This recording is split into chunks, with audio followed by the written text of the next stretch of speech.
बिस्मिल्लाहिर्रहमानिर्रहीम। अस्सलाम वालेकुम नादरीन, आप यूट्यूब चैनल देख रहे हैं। मैं इमरान खान। एक तो जो डील वाला मामला है उसको ज़रा क्लियर कर लेते हैं। देखें, मैं आपको बहुत दफ़ा पहले ये कह चुका हूँ कि इमरान खान साहब इस्टेब्लिशमेंट से बातचीत करने के लिए तैयार हैं, लेकिन अपने मौक़िफ़ को बदलने के लिए तैयार नहीं है। ये बार बार मैं आपको कह चुका हूँ कि जो उनका बुनियादी मकसद है उससे वो पीछे नहीं हट रहे, अपना मौक़िफ़ नहीं बदलेंगे, लेकिन बातचीत करने के लिए डेमोक्रेट है वो हर वक्त तैयार है। फवाद चौधरी ने इसको मज़ीद एक्सप्लेन किया है, लेकिन इमरान खान साहब की जो बहन उनको मिली हैं अलीमा खान साहिबा, उन्होंने बाहर आकर इमरान खान साहब की इस हवाले से जो नई बातचीत है वो पाकिस्तान की मीडिया को बताई और बहुत सारी चीज़ें आज क्लियर कर दी। एक तो उन्होंने कहा जो लफ्ज़ है ना डील, उस पर इमरान खान साहब बहुत गुस्सा होते हैं और उन्हें बहुत बुरा लगता है जब लफ्ज़ डील इस्तेमाल किया जाता है। तो इमरान खान साहब ने कहा कि कोई बात नहीं होगी, मेरा एक ही नुक्ता है पहले दिन से, और अब तक मैं यही कह रहा हूं कि मेरा मैंडेट वापस किया जाए। जो अवाम ने मैंडेट दिया है हमारी पॉलिटिकल पार्टी को, वो मैंडेट वापस किया जाए, हमारे बेगुनाह कारकुनों को रिहा किया जाए, और उसके बाद जो है वो डील नहीं बातचीत। उन्होंने जोर देते हुए कहा कि इमरान खान ने कहा कि डील नहीं बातचीत की जा सकती है, और जो सियासतदान होते हैं, जो जमहूरियत पसंद होते हैं या डेमोक्रेट्स होते हैं, वो बातचीत ही करते हैं, वो हथियार तो उठाते नहीं हैं। उनके पास यही एक रास्ता होता है कि डायलॉग के ज़रिए से वो दुनिया को आगे बढ़ाना चाहते हैं। अगर डायलॉग्स ना होते तो पूरी दुनिया में सियासतदानों की ज़रूरत ही ना होती, फिर सारे लोग अपनी अपनी फ़ौज बनाते, जिसके बाद ताकत होती वो अपनी बात मनवा लेता। तो एक्चुअली डायलॉग वो चीज़ है जिसकी वजह से दुनिया में अमन रहता है और दुनिया आगे बढ़ती है। तो इमरान खान साहब ने कहा जी डायलॉग करने के लिए तैयार हूँ, लेकिन डील का लफ्ज़ इस्तेमाल ना किया जाए। उन्होंने उसको माइंड किया है, लेकिन बातचीत के लिए भी उनकी शरायत है। उन्होंने कहा जी पहले तो मैंडेट वापस करो ना, और उसके बाद फिर जो बेगुनाह कारकुन है उनको रिहा किया जाए। फवाद चौधरी साहब ने इसको मजीद एक्सप्लेन किया है। गो कि अभी वो पाकिस्तान तहरीक इंसाफ का हिस्सा नहीं है, लेकिन मेरे ख्याल में तहरीक इंसाफ इसको जैसे एक्सप्लेन कर सकती थी उससे बेहतर शायद इस वक्त इसको फवाद चौधरी ने एक्सप्लेन किया इस बात को। बहुत सारे अच्छे लोग हैं तहरीक इंसाफ में, बहुत अच्छी एक्सप्लेनेशन देते हैं, बहुत सारी चीज़ें जो है बड़ी क्लैरिटी के साथ लेकर आते हैं, लेकिन फवाद चौधरी की अपनी एक खूबी है। उन्होंने कहा कि अगर बानी पीटीआई इमरान खान ने डील की तो वो शहबाज शरीफ बन जाएंगे। बिल्कुल इसको सिंप्लीफाई कर दिया कि ये शहबाज शरीफ है, ये इमरान खान है। आप सियासी वक़्त देख लेना, शहबाज शरीफ की कुछ भी नहीं है अभी। तो अगर इमरान खान ने भी डील की तो शहबाज शरीफ बन जाएंगे, रबड़ स्टैंप, कुछ नहीं कर सकेंगे। हुकूमत शायद बना भी लें तो इख्तियारात कोई नहीं होंगे, और डरे डरे सहमे सहमे फिरेंगे, पब्लिक की सपोर्ट भी नहीं होगी। तो उन्होंने कहा जी कि लाहौर हाई कोर्ट में वो आए थे, उसके बाद वो मीडिया से बातचीत कर रहे थे। उन्होंने कहा शहबाज शरीफ को अब खतरा अपने घर से नहीं, बाहर वालों से और उनसे है जो उनको लेकर आए हैं। फवाद चौधरी का कहना था कि पाकिस्तान में जो हालात चल रहे हैं, इतने बहरानों में हमें संभलने की ज़रूरत है। आईन मौजूद है, किसी नए चार्टर की ज़रूरत नहीं है। एक सवाल के जवाब में फवाद चौधरी का कहना था हमारे मुल्क के जजेस एक तारीख रकम कर रहे हैं, पाकिस्तान में एक सोशल चेंज आ चुका है। डील से मुताल्लिक सवाल का जवाब देते हुए उन्होंने कहा कि कोई किसी से डील नहीं कर सकता, सिचुएशन ही ऐसी हो गई, सारे फंस गए, कोई किसी से डील नहीं कर सकता। बानी पीटीआई भी डील नहीं करेंगे, अगर बानी पीटीआई ने डील की तो वो शहबाज शरीफ बन जाएंगे।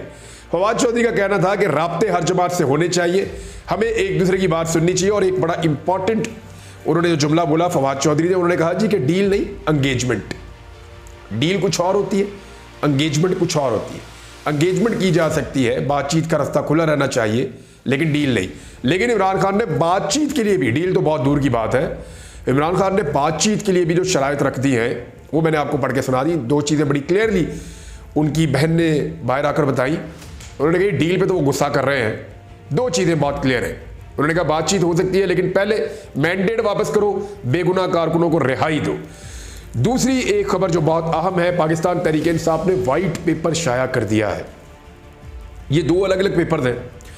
एक जो है वो एक्सपर्ट वाइट पेपर है, 28 सफ़हात पर मुश्तमिल है, इसमें बहुत सारी तफसीलात लिखी है। दूसरा जो वाइट पेपर है वो 234 सफ़हात के ऊपर मुश्तमिल है।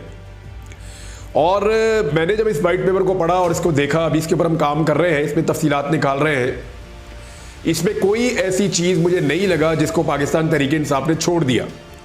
हर चीज़ को ब्रीफली उन्होंने डिस्कस किया है, यानी किसी भी एक चीज़ के ऊपर अगर वो लिखना चाहते तो 100 सफ़हात लिख सकते थे, लेकिन हर चीज़ को 2-3 सफ़हात के अंदर उन्होंने समअप किया और फिर अगले टॉपिक पे चले गए। लेकिन जो कुछ पाकिस्तान तहरीक इंसाफ के साथ इन इंतखाबात को लेकर हुआ, जिस तरह इमरान खान साहब को दीवार से लगाया गया, जो कुछ उनकी पार्टी के साथ किया गया, इसके ऊपर मुझे पूरा एक अलग वीलॉग करना है कि व्हाइट पेपर एक्चुअली आपको समझ आना चाहिए और तहरीक इंसाफ कहना क्या चाहती है उस व्हाइट पेपर में बिल्कुल आसान करके मैं आपके सामने रख दूंगा।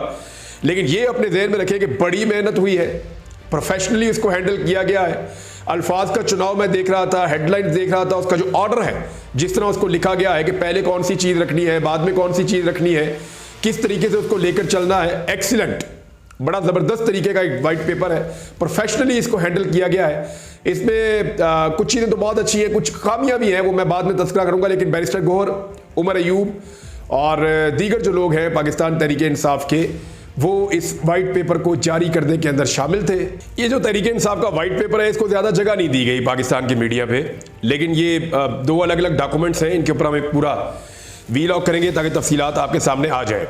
इस्लामाबाद की नाज़रीन 3 सीटें पूरा पाकिस्तान जानता है, पूरा इस्लामाबाद जानता है कि इस्लामाबाद की तीनों नशिस्तों पे पाकिस्तान तहरीक इंसाफ के 3 उम्मीदवार कामयाब हुए और जहां पे जो लीड थी तहरीक इंसाफ के उम्मीदवारों की, वो लगभग सबकी 50-50 हज़ार की लीड थी और इससे ज़्यादा भी थी। तो 50 हज़ार की लीड से जीतने वाले उम्मीदवारों को फॉर्म 47 के अंदर हरा दिया गया। अब हुआ यह है कि ये मामला गया अदालत के अंदर और अदालत ने इस मामले पे 20 तारीख को सबको नोटिस कर दिए हैं और तलब कर लिया है। देखिए, इस्लामाबाद की अगर ये 3 सीटें निकल जाती हैं और PMLN के हाथ से निकलकर पाकिस्तान तहरीक इंसाफ के हाथ में आ जाती हैं, तो इसका मतलब याद रखिएगा कि पूरे पाकिस्तान में ये रास्ता अदलिया के लिए खुल जाएगा।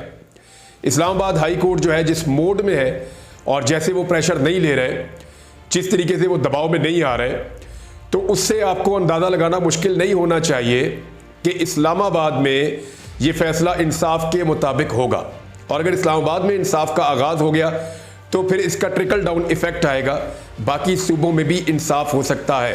क्योंकि तहरीक इंसाफ ने जो वाइट पेपर दिया ना, सिर्फ इसी को पढ़ ले कि कैसे कैसे 2 नंबरी करके किस किस अंदाज में रिजल्ट्स को तब्दील किया गया है।